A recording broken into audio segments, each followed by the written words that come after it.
Just when you thought the internet had seen it all, a 90-second sermon clip from televangelist Joyce Meyer has exploded across social media, igniting everything from heated theological debates to unexpected TikTok memes. In the now viral footage, Meyer delivers a message that's left half the audience praising her as a spiritual truth teller and the other half accusing her of going too far. So, what exactly did she say that's splitting timelines and stirring up sermons? We're breaking down the clip, the controversy, and why this moment is more than just another viral soundbite. This could reshape how millions view faith, power, and public preaching. It started like any other sermon, with Joyce Meyer standing confidently at her pulpit, Bible in hand, preaching to a packed auditorium and a live-streaming audience in the thousands. But somewhere around the 17-minute mark, she delivered a line that would be clipped, posted, and reshared across the internet more than 4 million times in under 72 hours. In the now infamous moment, Meyer, her voice steady, her expression unwavering, declared, "If you're still begging God to fix your life, maybe you don't trust that He already has." It was blunt. It was direct. And for many, it felt like a spiritual slap in the face. Within hours, the clip had taken on a life of its own. On TikTok, creators stitched it into reaction videos, some nodding solemnly, others rolling their eyes or bursting into sarcastic laughter. On Twitter, or X as it's now known, it sparked a firestorm of quote tweets ranging from "finally, someone's saying it," to "this is the problem with modern Christianity." Instagram theology pages reposted the clip with glowing praise, while Reddit threads accused her of promoting a kind of toxic faith. The wildest part? The clip was under 2 minutes long, and yet it's become a Rorschach test for millions of viewers' deepest beliefs about prayer, pain, and personal responsibility. No one could quite agree on what they were witnessing. Was it spiritual wisdom or emotional gaslighting? Was Meyer offering tough love, or just being tone-deaf? Even non-religious influencers weighed in, adding their own hot takes to the swirl of content. Suddenly, Joyce Meyer, a name familiar to anyone who's ever watched Christian cable in the last 20 years, was being introduced to a new generation, many of whom had never heard her name until now. And just like that, a veteran preacher who built her brand on books, broadcasts, and Bible studies became the center of a digital culture war that no one saw coming. To really understand why this short clip sent shockwaves across timelines, we need to rewind, not just to the sentence itself, but to the sermon it came from. Delivered during her latest Empowered by Grace series, Joyce Meyer's message wasn't about judgment or damnation. It wasn't even framed as controversial. In fact, the full sermon, titled "Living Like It's Already Done," was meant to be encouraging, even liberating.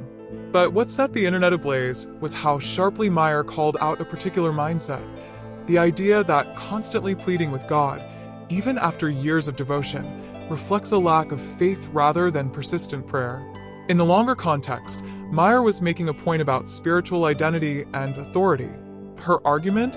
That believers spend too much time praying from a place of lack, instead of standing in the belief that God has already equipped them with everything they need. "You don't have to beg God to show up," she says in the lead-up to the now viral line. "He's already in you. You're not waiting on Him. He's waiting on you." At first glance, it sounds empowering. But depending on your background, whether you've wrestled with unanswered prayers, chronic suffering, or deep personal trauma, it might feel more like blame than breakthrough. For some viewers, especially longtime followers of Meyer's teachings, the line landed exactly as she intended, as a wake-up call. Comment sections filled with messages like, "This was the slap I needed," and "I've been stuck in a victim mindset for too long." They praised her for saying what many pastors won't, urging believers to step out of passive hope and into bold action. But for others, the takeaway was far less uplifting. Critics argued that Meyer's statement dangerously oversimplifies the complex realities of mental health, grief, and systemic struggle. It's easy to say God already fixed it when your life looks like hers. One viral tweet read, "Try telling that to someone in crisis." This tension between faith and reality, between theology and lived experience, is exactly why the clip struck such a raw nerve. It peeled back a long-standing divide in the church and beyond, Those who preach prosperity versus those who live in pain. Those who believe faith fixes things fast, and those who know healing can take a lifetime. And while Joyce Meyer didn't invent this divide, her words poured gasoline on it in real time. What's more, Meyer's delivery style didn't help temper the reaction. She didn't hedge. She didn't soften the message with disclaimers or nuance. She said it plainly, like truth that doesn't care how you feel about it. And in a social media age where tone can matter just as much as content, that bluntness became both the message and the controversy.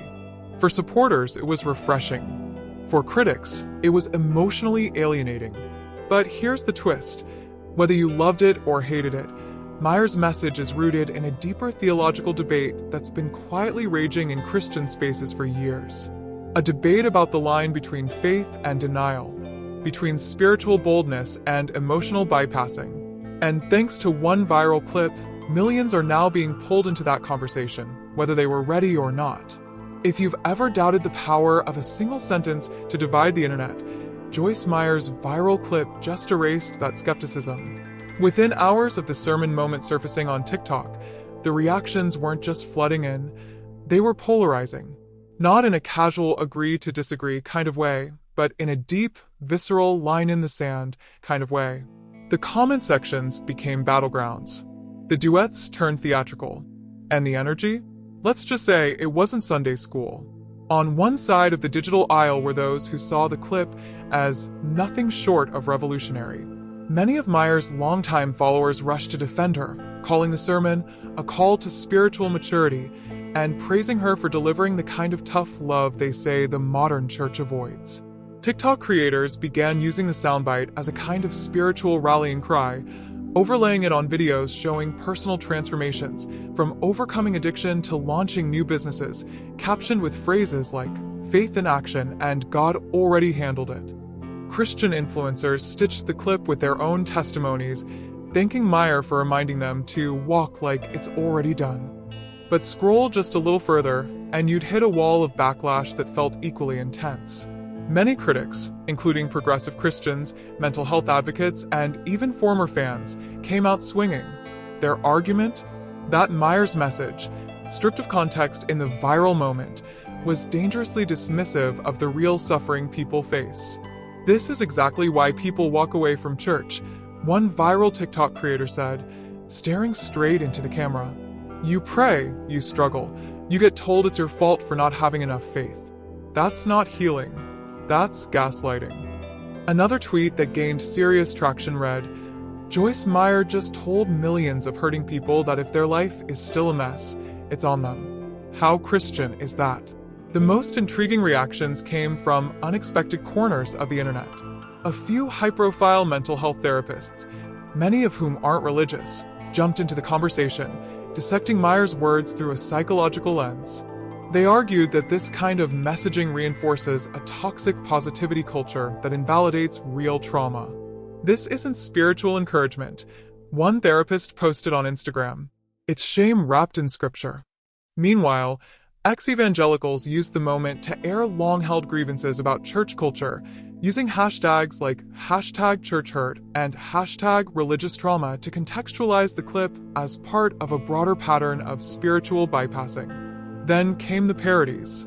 TikTok comedians began mimicking Meyer's delivery, exaggerating her tone, and turning her quote into skits where characters prayed for coffee, stubbed their toe, or got dumped, only to hear her voiceover. Maybe you don't trust that he already has. These videos, while satirical, spoke to a growing fatigue some viewers feel toward overly simplistic spiritual platitudes. The message may have been rooted in scripture, but to many, it felt out of touch with real-life pain. And just as the discourse seemed to reach a boiling point, the conversation got even more meta. A few notable pastors and Christian content creators, some with millions of followers, entered the chat. One reposted the clip with a thoughtful caption, "She's not wrong, but she's also not addressing the full story."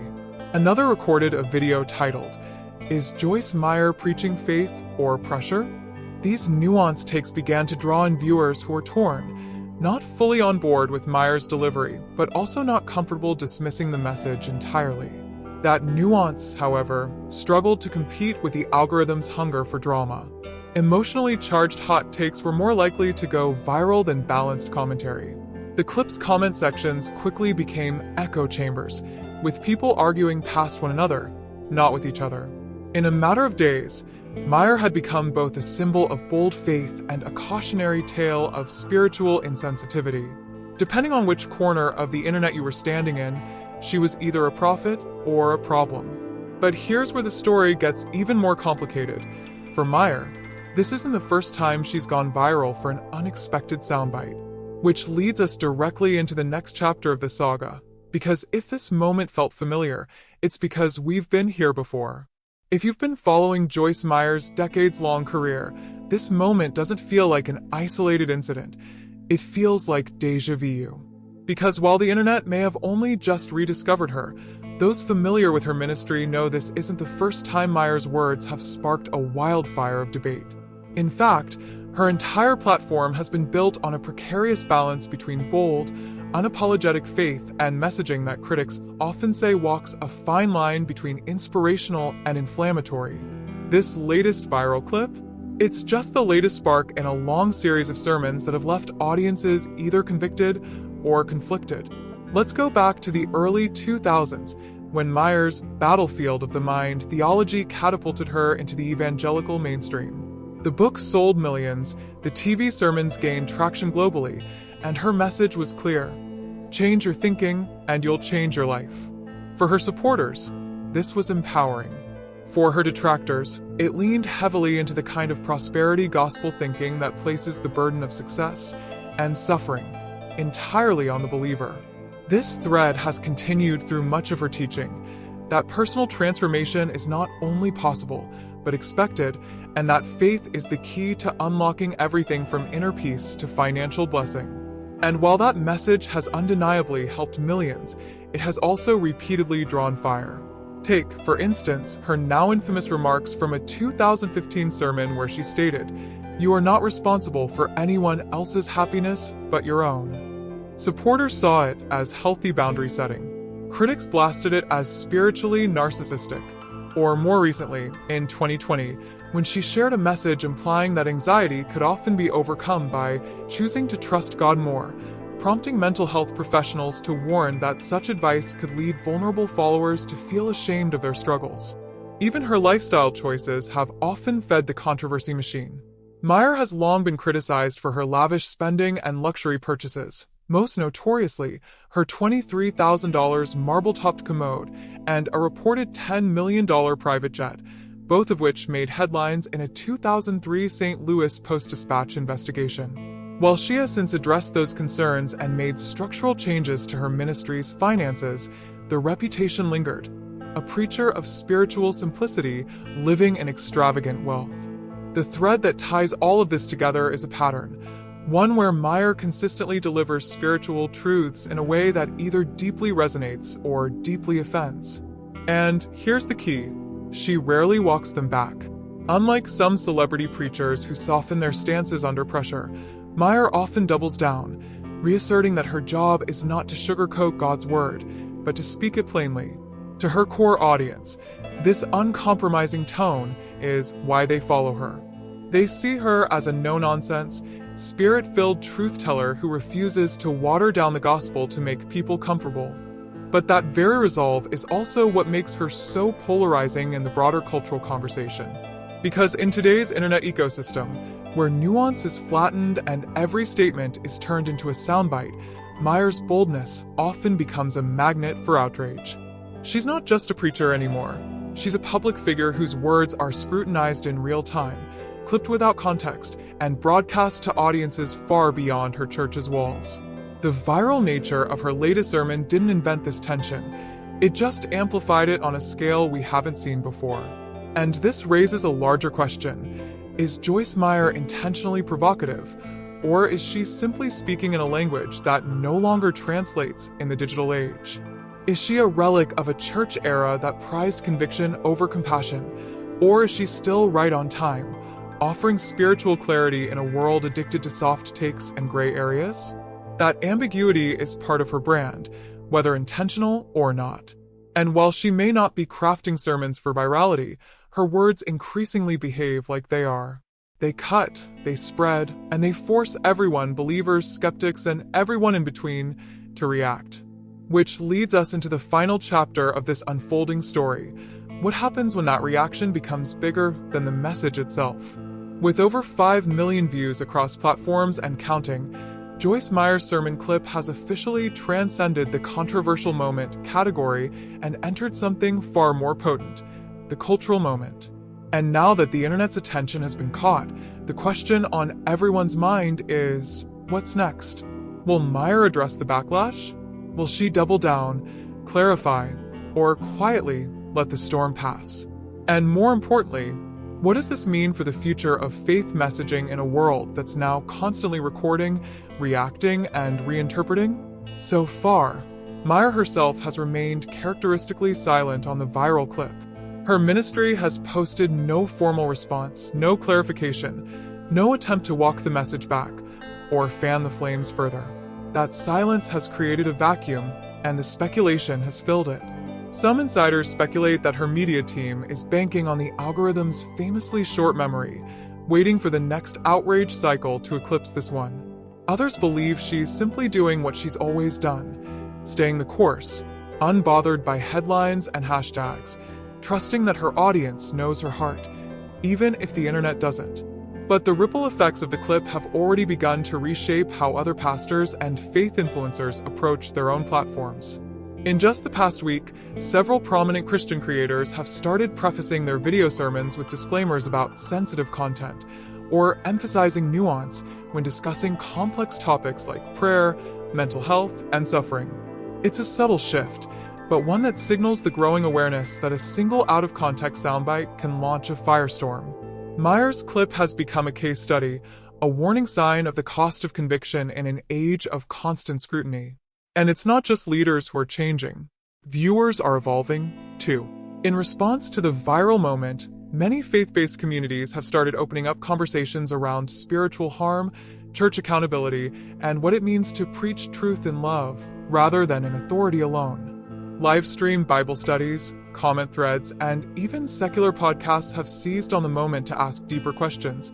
Should sermons be soundbite-proof? Can spiritual messages survive the internet's appetite for conflict? And how should the church navigate a world where content is king and controversy spreads faster than context? Ironically, the very tension that made Meyer's clip explode, its simplicity, its certainty, its refusal to cushion hard truths, is also what makes it so resonant. For every person who felt dismissed by her message, another felt seen. For every viewer who was triggered, another was transformed. And in a digital age that's increasingly allergic to absolutes, Meyer's no-frills, no-filter delivery might be the very thing keeping her message sticky. That stickiness comes with consequences. Joyce Meyer's platform is now more visible and more vulnerable than ever. Whether she chooses to address the moment head-on or not, the internet has already taken the clip and run with it. It's entered the algorithmic bloodstream, becoming sermon fodder, satire material, a meme, a motivator, and, for some, a moral battleground. This wasn't just another viral video. It was a flashpoint in a larger conversation about faith, public leadership, and how spiritual authority is received in the digital age. So, what happens now? In classic Meyer fashion, she may never respond directly. Her ministry might issue a vague statement about misunderstood messages or the importance of spiritual maturity. Or, more likely, she'll let the moment speak for itself, allowing the conversation to unfold without her interruption. Either way, the impact is already undeniable. And the real question may not be what happens next for Joyce Meyer, but what happens next to the way we listen, react, and respond to the people we once saw as untouchable. Because in this new era of public faith, no pulpit is safe from playback, and no sermon is ever really over. Not when the internet's still watching.